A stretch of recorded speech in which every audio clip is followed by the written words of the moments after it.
बंधु, तिलक और माला इनकी बड़ी विशेषता बतलाई गई है। हमारे महापुरुषों ने बतलाया है कि अगर आप हिंदू हो, जाति विशेष की बात नहीं कही गई है, बतलाई केवल हिंदुओं के लिए बतलाया गया है। हिंदुओं की 3 पहचाने हैं। नंबर 1 सिर पर चोटी, लेकिन आजकल नौजवान चोटी नहीं रखाओ थे, जाना तो का बोलत यह एंटीना है, यह एंटीना है, यही को का रखा है।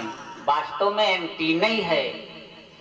बात बिल्कुल करेक्ट है, एंटीना है। जैसे टेलीविजन घर में कमरे में लगा दिया, अगर वो डिश वो एंटीना न लगाया तो चित्र नहीं आएंगे, नहीं आएंगे चित्र। उसी प्रकार हमारा आपका जो सिर है, इसी में सब कुछ है। यहाँ पर एक देवी का वास है बंधुओं, और उस देवी की वजह से हमारे अंदर, हमारे दिमाग में सकारात्मक ऊर्जा प्रवाहित होती है। एक देवी का वास है, चिद रूपिणी महामाये दिव्य तेजा समन्वित शिखा मध्य। इस शिखा के मध्य में देवी का वास है। कहते हैं उसी के वजह से सकारात्मक ऊर्जा हमारे सिर में रहती है। मेरे बंधुओं, आज हिंदू धर्म की 3 पहचाने महापुरुषों ने बतलाई हैं। सिर में चोटी, मस्तक पर तिलक और शरीर पर जनेऊ। 3 पहचाने हैं। अगर 3 में से आपके कोई भी एक पहचान नहीं है तो फिर आप हिंदू कहने के अधिकारी नहीं हो। ये हमारे संत महापुरुष बतलाते हैं। एक जरूर पहचान रखनी चाहिए, चाहे जनेऊ धारण करो, चाहे तिलक लगाओ और चाहे चोटी रखाओ। उसमें तिलक की बहुत बड़ी विशेषता बतलाई है विद्वानों ने। तिलक में चाहे गुरुदेव की चरण रज का इस्तेमाल करो, चाहे गोपी चंदन का इस्तेमाल करो। हमारी माँ बहने, दादा भैया लोग आप गए होंगे नैमिषारण्य, गोपी चंदन देखा होगा। सफेद सफेद गुटका रखे होते हैं, खड़िया जैसे, चाक जैसे, वो गोपी चंदन है। यहाँ गोपी चंदन असली नहीं मिलेगा। ऐसे चाहे मिल जाए, लेकिन असली बड़ा मुश्किल है। असली चंदन ब्रज में मिलता है। गोपी चंदन, गोपी चंदन की बड़ी बढ़िया कहानी है। गोपी चंदन, एक बार नारद बाबा एक गंधर्विणी को लेकर के भगवान कन्हैया के दरबार में पहुंचे, द्वारिकापुरी। जैसे द्वारिकापुरी पहुंचे तो भगवान कन्हैया ने स्वागत किया। जब स्वागत किया तो नारद बाबा कहने लगे, प्रभु ये जो गंधर्व हैं, गंधर्विणी हैं, ये तुम्हारे घर में तुम्हारी रानियों से मिलना चाहते हैं, कहा मिल आओ। भगवान बोले मिल आओ, तो नारदो बाबा साथे लगी गए, साथे पहुंच गए अंतःपुर में। तो सभी देवियां 16,108 सबके घर अलग अलग बने हैं। चलत चलत बेचारे तीनों लोगों के पांव पिरान लगे मेरे बंधु। लेकिन जहां जाए नारद बाबा, दोनों गंधर्व गंधर्विणी जहां जिस भवन में जाएं, वहां देखें का भगवान अपनी देवियों के साथ में हाजिर हैं। कोई भगवान के चरण दबावे, कोई पंखा झले, कोई कुछ सेवा करे। जिस घर में जाए नारद बाबा, वहां भगवान। जिस घर में जाए वहां भगवान। सत्यभामा के घर में जाए, वहां देखें भगवान हाजिर।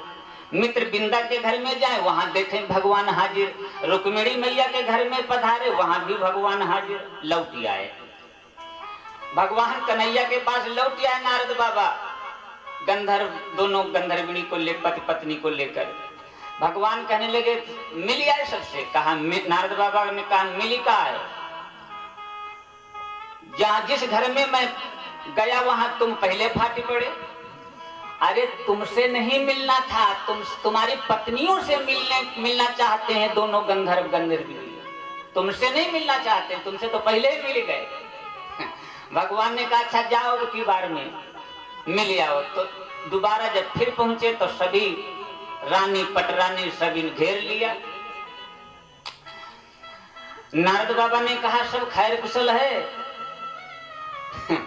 तो सभी रानियां महारानी पटरानियां बोली बाबा सब खैर कुशल तो सब है, लेकिन एक कमी है। अब नारद बाबा सोच लेंगे, अब जब लेकिन है समझ लो कमी मिल गई तो अब आनंद ही है, अब आनंद आएगा। मन में सोचा नारद बाबा ने, कहा वो लेकिन क्या है? तो सभी रानी महारानियों ने कहा बाबा हम 16,108 हैं। भगवान की रानी पटरानी भगवान की सेवा करती हैं खूब दिल से, लेकिन जानते हो नारद, सेवा हम सभी करती हैं भगवान की, और भगवान नाम लेते हैं दिन रात राधा राधा। सेवा में हम सब मरी जाती, और भगवान दिन रात नाम लेते राधा राधा। महाराज एक बात बताओ, राधा को नहीं बुलाया है? नारद बाबा ने सोचा राधा तुम जानना चाहती हो? कहा हाँ। ऐसा करो महाराज, चाहे हम जाने भले ना, लेकिन राधा राधा जो चिल्लाते हैं रोज भगवान, राधा जो नाम छूट जाए। अरे सेवा हम करें और नाम ले राधा, ये नाम छूट जाए। अच्छा ठीक है, बिल्कुल अभी लो। नारद बाबा वहां से आए भगवान के पास, सोचा कुछ बताई ही तो आनंद ही। जैसे भगवान के पास आए तो भगवान पहले है अपना हाथ अपने सिर पे रखा, ऐसे नीचे को सिर झुकाए बैठे हैं। नारद बाबा जैसे आए तो देखा, कहा भगवान का हो गो? कहा बाबा कुछ पूछो ना, आज कई दिनों से हमारे सिर में दर्द हो रहा है और दर्द ठीक नहीं हो रहा। नारद बाबा ने कहा दवाई नहीं करवाई? भगवान कन्हैया ने कहा दवाई खूब करवाई। तो फिर दवाई से दर्द ठीक नहीं हो रहा है। एक संत कह रहे थे, एक संत ने बताया है ऐसे दर्द ठीक नहीं होगा तुम्हारा। तो फिर दर्द ठीक कैसे होगा? भगवान कहने लगे नारद से, उन संत ने बताया कि अगर आपका कोई प्रेमी होवे जो खूब मानत हो, आपको चाहता हो, उसके चरणों की धूल और उसके चरणों का धोवन पैरों का अगर मिल जाए और तुम अपने माथे में लगाओ तो तुम्हारो दर्द दूर हो सकता है। नारद बाबा कहने लगे तुम्हारा, अरे तुम्हारी 16,108 रानी पटरानी है। अरे तो न भगवान कहने लगे फिर जल्दी जाओ, मैंने कहा है लेकिन कुछ हल नहीं हुआ, कुछ रिजल्ट नहीं निकला, जाओ तुम्हें मांग लाओ। नारद बाबा ने कहा, जैसे पहुंचे कहा महाराज राधा नाम छूटने कोई दवाई मिली? कहा सुनो राधा छोड़ो, तुम्हारे पति के सिर में हो रहा है दर्द। दर्द हो रहा? कहाँ? तो रुक्मिणी मैया इत्यादि सभी देवियों ने कहा तो भगवान से कहा दवा कराओ। नारद बाबा ने कहा दवाई से नहीं ठीक होगा दर्द, एक विधि है, आप सब लोग अपने पैन के धोवन दो, अपने पैन की धूल दो, हम लही जाएं भगवान को दें, भगवान एक मिला के लगावें, तब भगवान दर्द जही, ऐसे दर्द नहीं जही। अरे सभी रानियां सभी देवियां कहने लगी बाबा भगवान से कह दो जाए हम नरक में नहीं जई ही, अपनी धूल धोवन दे दें पायन अपने पति को, नरकों में दादा नहीं ठिकानों मिली है, भगवान से कह दो जाए बाबा दवाई कराओ। नारद बाबा आए, भगवान ने कहा ले आए दवा। कहा महाराज भाई तो यही कह रही कि हम नरक में नहीं जाएंगे, अगर भगवान को अपने चरणों की धूल धोवन दिया तो नरक में भी ठिकाना नहीं मिलेगा, कह जाकर के दवाई करवाएं। भगवान बोले नारद तुम हो तो प्रेमी हो हमारे, अरे तुम हो तो हमारे भक्त हो, प्रेमी हो, तुम्हें अपने पैन के धोवन धूल दे दो, हम लगाई ले मरो दर्द ठीक हो जाए। नारद बाबा कहने लगे जब 16,108 रानियों ने इनकार कर दिया तो हम काहे अपने चरण धूल धोवन दे, हम काहे नरक में फान दें। भगवान ने कहा अच्छा तो ऐसा करो देवर्षि, ऐसा करो बाबा तुम ब्रज में चले जाओ, ब्रज में चले जाओ और वहां गोपियों से आवाज लगाओ, हो सकता है काम बन जाए। नारद बाबा आते हैं ब्रज में, जैसे अब ब्रज में आए तो राधा पहले मिल गई। मेरे बंधुओं बहनों, सारी गोपियां घेर लिया नारद बाबा को। बोलो कहाँ से आ रहे? द्वारिका से आ रहे हैं। भगवान कन्हैया के विषय में सभी पूछने लगी, सारी कहानी बतलाई। भगवान के सिर में दर्द हो रहा है, हमको भेजा है उन्होंने, कहा है ब्रज में चले जाओ, गोपियों के चरणों की धूल धोवन ले आओ, उसको मिलाकर के हम लगाएं अपने मस्तक में, तभी हमारा दर्द ठीक होगा। पहले तो प्रश्न किया, बाबा क्या द्वारिका में दवाई नहीं मिली? नारद बाबा ने जैसे सारी कहानी बतलाई, राधा इत्यादि गोपियों ने कहा, राधा जी ने कहा चाहे हमको नरक चाहे नहीं चाहे महानरक में जाना पड़े, लेकिन भगवान का दर्द सिर का ठीक हो जाए, बिछाओ अपना पीतांबर।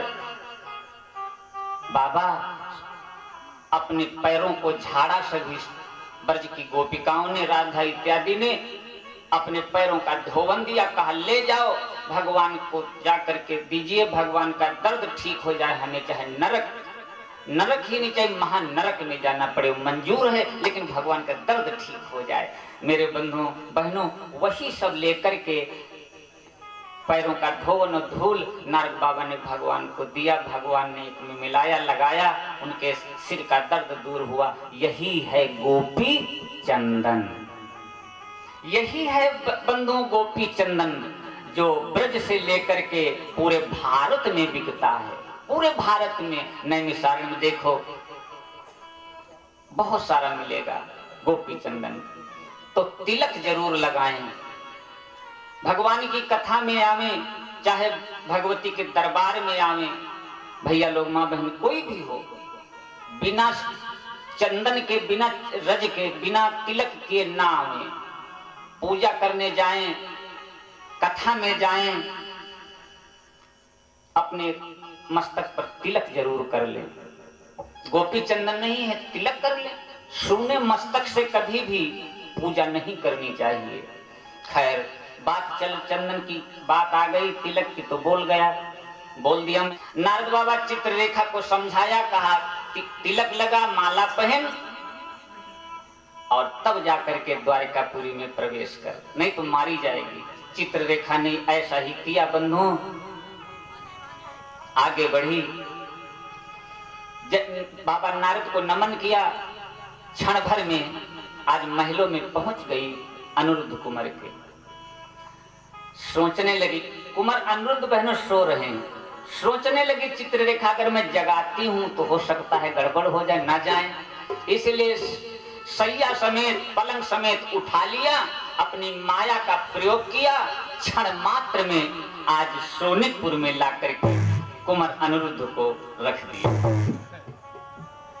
जैसे कुंवर अनिरुद्ध को रखा, सैया समेत पहुंचाया, आज उषा से कहने लगी, बहन अब हमारा काम तो हो गया, अब तुम जानो तुम्हारो काम जाने, सवेरे अपने बप्पा से कह शादी रचाई लियो, आराम से रहियो, हम चली रही हैं, मैं जा रही हूं। चित्ररेखा तो चली गई, लेकिन अब सोचने लगी उषा कि अपने स्वामी को, ये तो सो रहे हैं, अब जगाऊं तो कैसे जगाऊं। गुनगुनाने लगी उषा, सोए सोए हैं स्वामी, सोए सोए पिया हैं, जगाऊं कैसे, सोए सोए पिया नहीं, जगाऊं कैसे, सोए सोए पिया नहीं, जगाऊं कैसे, सोए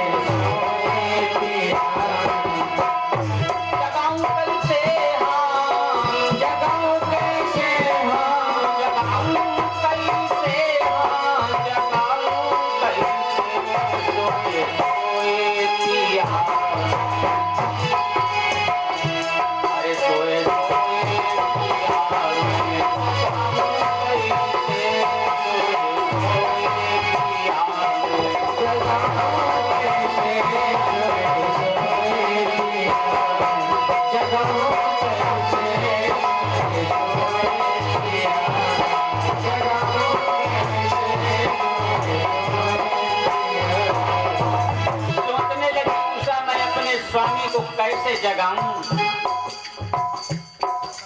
छिड़क दूं।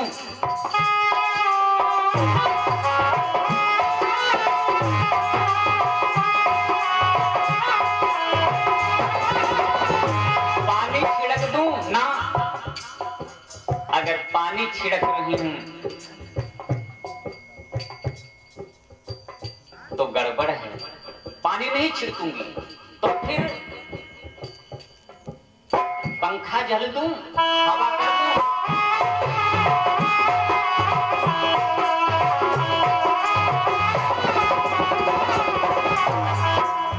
उषा मन में भावना बनाती है, बात विचारती है, फिर बदलती है अपनी भावना को। सोच रही पंखा हिला दूं, नहीं, अगर पंखा हिलाऊंगी ऐसा ना हो जाए कि स्वामी जड़ुआ पकड़ ले, इसलिए पंखा भी नहीं चलूंगी।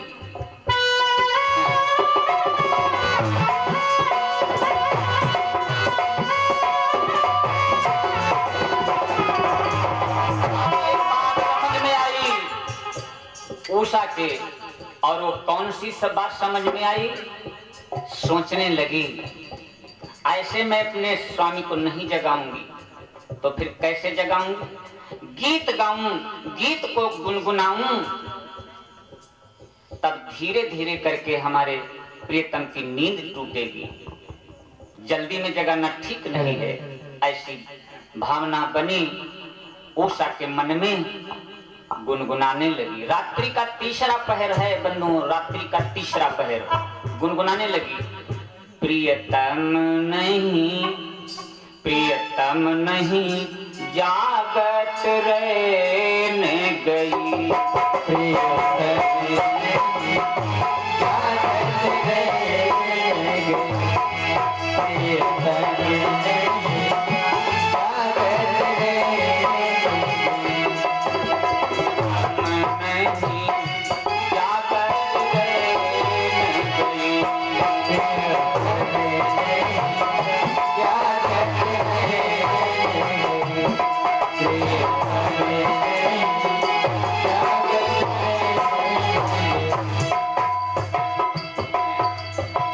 सोचने लगी, अरे इतनी रात्रि गुजर गई, दिल तो कुछ और कह रहा है।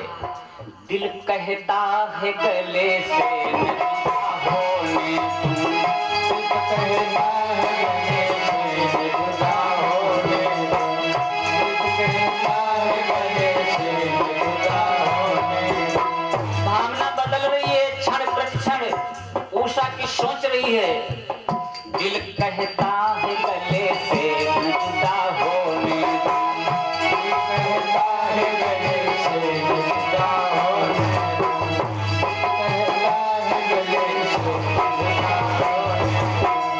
दिल कहता है गले से न जुदा होने दूं, दिल कहता है गले से न जुदा होने दूं, दिल कहता है गले से न जुदा होने दूं। कंठ से कंठ को रात मिला रहे, कंठ से कंठ को रात मिला रहे, कंठ से कंठ को रात मिला रहे, रात मिला रहे। प्रेम कहता है कि अरमान न रह जाए कोई, कहता है कि अरमान न रह जाए कोई, प्रेम कहता है कि अरमान न रह जाए कोई, लेकिन कहती है शरण यूं ही हाल रहने दूं, लेकिन कहती है शरण यूं ही हाल रहने दूं, लेकिन कहती है शरण यूं ही हाल रहने दूं। आज भावनाएं बनाती है और भावनाएं फिर मिट जाती है। उषा की सोच रही, एक दिल कहता है कुछ बात जगा कर लूं, एक दिल कहता है कुछ बात जगा कर लूं। सोच रही है, एक दिल कहता है कुछ बात जगा कर लूं, एक दिल कहता है बात जगा कर लूं, एक दिल कहता है चुपचाप पड़ा रहे, एक दिल कहता है चुपचाप पड़ा रहे, एक दिल कहता है चुपचाप पड़ा रहे।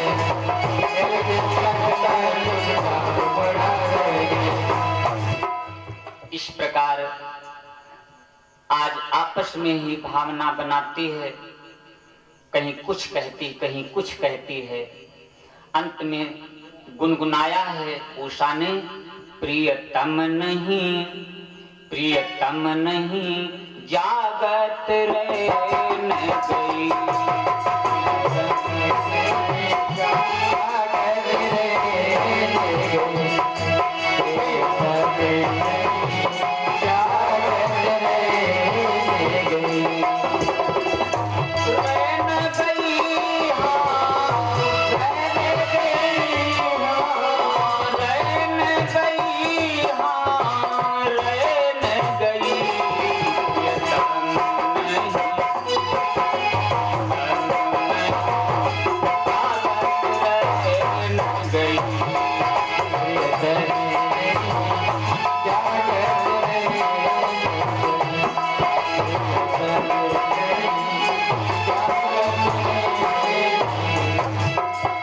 गुनगुनाया है जैसे ही उषा ने।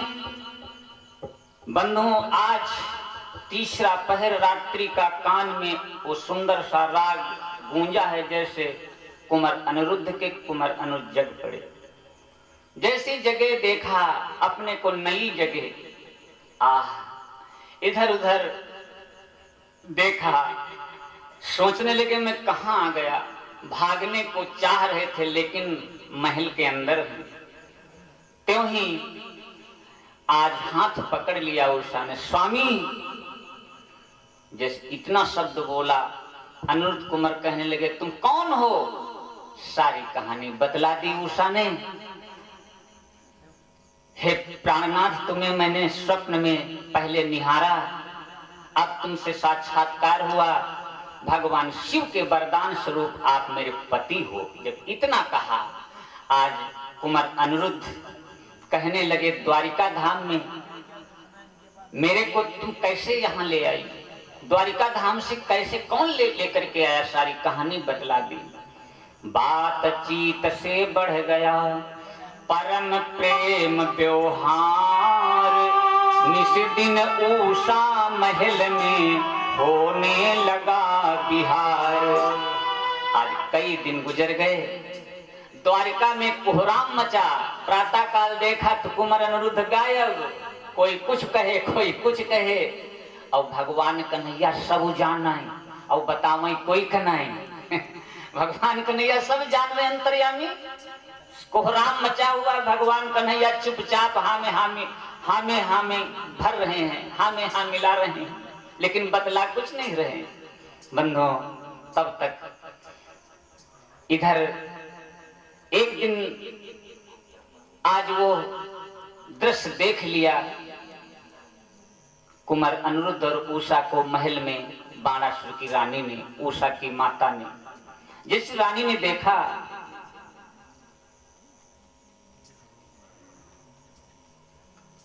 जैसे देखा सोचने लगी अगर मैं किसी के आगे कहती हूं तो हमारी ही बदनामी होगी। नहीं किसी से कहा, लेकिन बंधुओं ऐसी बात भला छिप सकती है? ऐसी बात भला कहीं छिप सकती है? एक जगह आग रखो और वहीं पर फूस उड़ारे दो और कहो धुआं न होए संभव है मेरे भाई, संभव है। एक जगह आगी रखा वो फूस उड़ारो, कहो धुआं न हो। अरे धुआं तो धुआं फक्कते भरी चली। मेरे बंधु, आज बाणासुर की रानी ने तो छिपा लिया, लेकिन एक दिन वो भेद आखिर वो पोल खुल ही गई। जैसे ही बाणासुर को खबर लगी, नंगी तलवार लेकर के पहुंच गया। लेकिन कुंवर अनिरुद्ध को जैसे देखा, कुंवर अनिरुद्ध की छवि को देखा, आज कामदेव के बेटा हैं, प्रद्युम्न के बेटा हैं, और प्रद्युम्न कामदेव के अवतार हैं। आज कुंवर अनिरुद्ध की छवि देख करके बाणासुर मंत्र मुक्त हो गया। पहले तो चाहता था मारना, लेकिन हाथ ऊपर का ऊपर ही रह गया।